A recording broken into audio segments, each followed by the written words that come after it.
Hi, thanks for watching this Imperishable Night video. It is a one-credit completion on hard difficulty using the Netherworld team. The first couple of stages are pretty boring, so I'm going to use them to explain the game mechanics for anyone who might be unfamiliar with them. As far as survival goes, this is pretty much the same as any other vertical shooter, in that you shoot everything that's not you, and you avoid all the colorful patterns they throw at you. The only thing that might differentiate this series from most other games is the use of the focus button, which slows you down, allows you to see your hitbox, and alters your weapon. In this game you choose teams of 2 characters, so the act of switching weapons is shown in-game as switching characters. A mid-boss. In this game, mid-bosses are usually the boss of the stage going in early to test you out. And what you just saw was the activation of a spell card. A spell card is a special boss attack which is usually trickier to avoid than their normal attacks.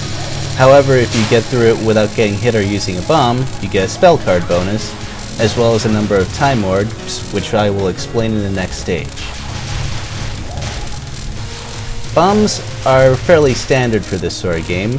They make you invincible for a short time and they damage enemies on the screen. The properties of the bomb depend on the character that uses it. There are also counter bombs. If you get hit, there's a short window of time where you can hit the bomb button and not die. However, doing this consumes 2 bombs instead of 1. The boss life meter setup is a long white portion, which is a normal attack, a shorter red portion, which is the spell card attack, and the reserve, which is to the left of the normal life bar, which shows how many bars they have left.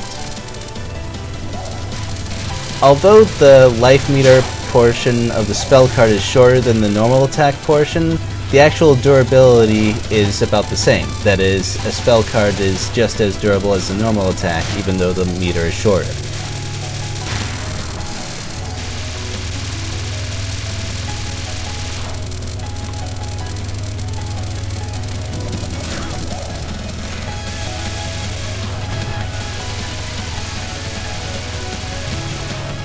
If you fulfill certain conditions, you can trigger a last spell, which is sort of a bonus round. You can't use bombs, and if you get hit you don't lose a life. The spell card just ends. However, if you succeed, you get a pretty good spell card bonus at the end.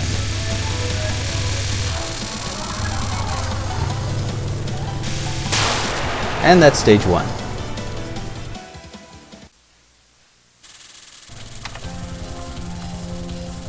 In this stage, I'm going to explain the scoring system.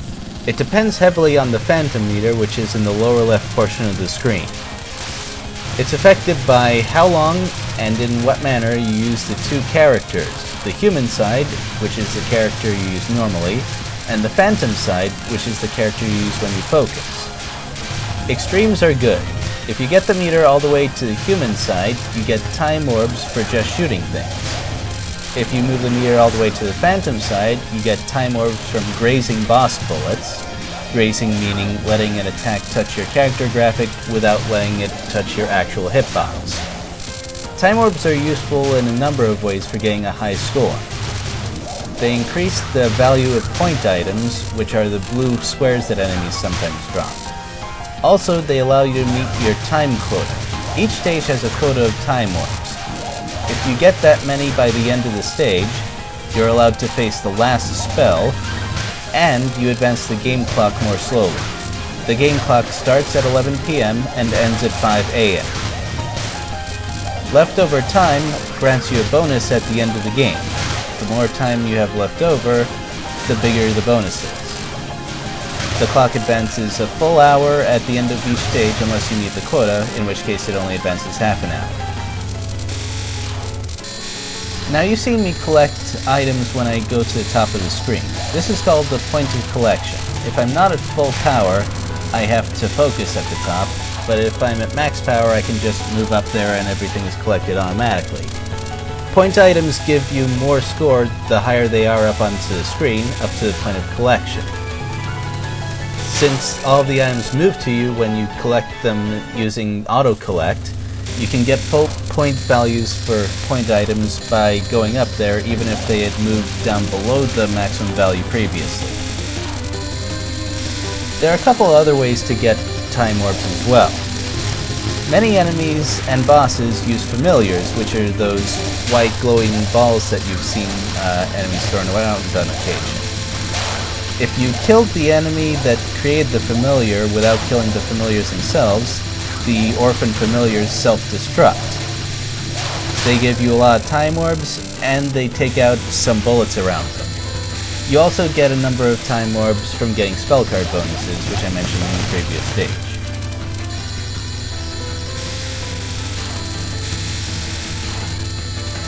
Oh yeah, sorry about the computer hiccup for the boss attacks a little while ago.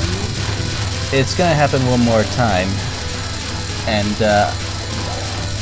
I promise you it won't affect the video for the most part. But I'd like to point out that this is not what happened in the actual game. This is just a recording thing. The 2 frames per second display, one on the extreme lower right and one on the game screen itself, are different displays. The one on the lowest right is for when I was recording, and the one to the upper left of it is when I was actually playing. And now the last spell. Okay, now if I dodge right and I... oh. Well, dang. Okay, well that's stage 2.